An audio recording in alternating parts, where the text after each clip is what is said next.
కాంగ్రెస్ పార్టీలో పదవులను డబ్బులకు అమ్ముకుంటున్నారని, పార్టీ బలోపేతానికి పనిచేసే నాయకులను పట్టించుకోవడం లేదని అన్నారు.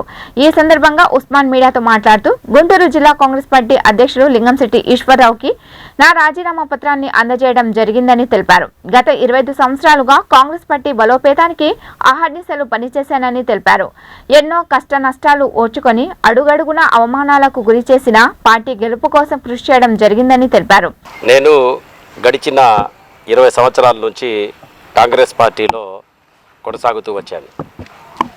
2004లో కాంగ్రెస్ పార్టీలో వచ్చిన తర్వాత కాంగ్రెస్ పార్టీలో ఒక కార్యకర్తగా పనిచేసుకుంటూ 2009లో తూర్పు నియోజకవర్గ శాసనసభ్యుడిగా మస్తాన్ వలి గారు వచ్చిన తర్వాత ఆయన వెన్నంటూ ఉంటూ ఆయన అడుగుజాడల్లో నడుస్తూ ఆయన చెప్పినటువంటి ప్రతి కార్యక్రమాన్ని తూచా తప్పకుండా ఆయన చెప్పిన విధంగా కాంగ్రెస్ పార్టీ కార్యక్రమాన్ని చేసుకుంటూ పోతూ ఉన్నాను.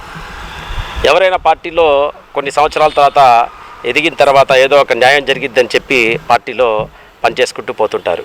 కానీ 2009 నుంచి 14 వరకు ఆయన పరిపాలించిన తర్వాత 2014లో ఎన్నికలు వచ్చినప్పుడు మరలా ఆయన ఎమ్మెల్యేగా పోటీ చేయడం జరిగింది. సరే వచ్చి మనం 10 ఏళ్ళు అయింది, మళ్ళీ ఒక్కసారి అవకాశం వచ్చిందని ఎదురు చూసాం. కానీ 2018లో సోనియా గాంధీ గారు ఆనాడు కాంగ్రెస్ పార్టీ కార్యకర్తలు ఎవరున్నారో వాళ్ళల్లో ఎవరైనా శాసనసభ్యుడిగా పోటీ చేస్తారు అంటే వారి పేర్లు తీసుకొని మాకు పంపించండి, వారిని మేము ఎమ్మెల్యేగా పేరు ఖరారు చేస్తామని చెప్పి ఆనాడు చెప్తే మస్తాన్ వలి గారి నివాసంలో 100 మందితో ఒక కార్యక్రమాన్ని చేపట్టడం జరిగింది. ఆ కార్యక్రమంలో కూడా నేను నుంచొని సార్ నేను మీ దగ్గర 14 ఏళ్ళు కష్టపడ్డాను, ఒక్కసారి నాకు అవకాశం ఇవ్వండి అని చెప్పడం జరిగింది.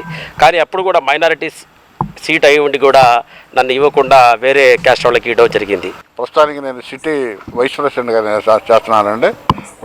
ఉస్మాన్ గారి ఆధ్వర్యంలో మేము సుమారు ఒక మా టూ టౌన్కి వచ్చేసరికి కనీసం ఇంచుమించుగా మేము ఒక 15 మంది వార్డు ప్రెసిడెంట్లను అన్నదానంలో మేము వర్క్ చేస్తున్నాం. కానీ నేను గత 30 సంవత్సరాల నుంచి నేను కాంగ్రెస్ పార్టీలో ఉన్నాను.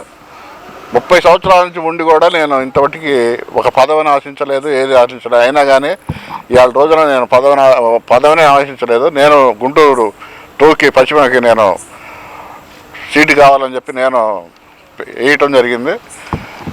ఆ రోజు సుమారు నైటు మేము షర్మిల గారి మమ్మల్ని రమ్మని పిలిచి విజయవాడ పిలిచి ఆఫీసులో మమ్మల్ని నైటు 3 అయిన దాకా మమ్మల్ని అక్కడ పిలిచి ఇంటర్వ్యూ చేసి మేము ఇంటికి వచ్చేసరికి తెల్లారుజామున 5 అయింది. అలాంటి టైంలు కూడా మేము ఎంతో కష్టపడి మేము ఇది చేసినప్పుడు కనీసం సిటీని మొత్తాన్ని మెయింటైన్ చేసే ఒక ఉస్మాన్ అన్నకే వాళ్ళు సిటీ లేకపోతే నాలాంటి కార్యకర్తకి ఏమి ఇవ్వగలుగుతారు? కార్యకర్త అన్నవాడు అనేవాడు లేకపోతే ఒక నాయకుడు బయలుదేరతాడా? ఒక నాయకుడిని తయారు చేయాలంటే ఒక కార్యకర్త తయారు.